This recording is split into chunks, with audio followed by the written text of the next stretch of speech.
berjumpa dengan kita. Karena ia ingin menunjukkan kasihnya kepada kita. Dia mau menyayangi kita. Dia mau menunjukkan bahwa dia sayang sama kita.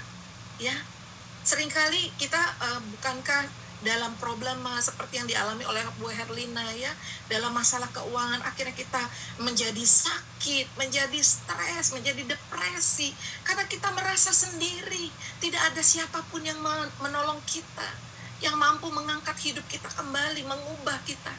Tapi ketika kita mengalami perjumpaan ilahi, itulah momentum yang luar biasa, saudara. Ya, apakah kita mau seperti yang Tuhan mau? Masalahnya di situ. Tuhan menanti-nantikan, tapi saudara menantikan yang lain, bukan menantikan Tuhan. Ya, menantikan orang memberi pertolongan bagi saudara, menantikan wah ini sesuatu yang bisa membuat saudara lebih berbahagia, saudara bisa lebih mantap dalam hidup saudara. Saudara tidak menanti-nantikan Tuhan.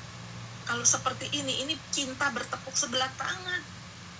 Jangan sampai kita tidak seperti yang Tuhan mau. Tuhan mau menunjukkan sayangnya kepada kita. Dan Tuhan mau kita pun menantikan dia. Ya. Nah, ini juga yang dialami ketika tokoh-tokoh dalam Alkitab. Kisah-kisah dalam Alkitab menunjukkan bahwa ketika kesempatan bertemu dengan iman, ya, ketika Tuhan menunjukkan kehadirannya secara pribadi, lalu bertemu dengan orang yang menyambutnya dalam iman dan ketaatan, akhirnya menghasilkan perubahan. Kita sudah banyak belajar bagaimana Musa mengalami perubahan hidup, Saulus mengalami perubahan hidup, bahkan Sakius pun yang dikatakan orang banyak ini pendosa, ini orang berdosa, tapi dia tidak peduli, dia menanti-nantikan Yesus.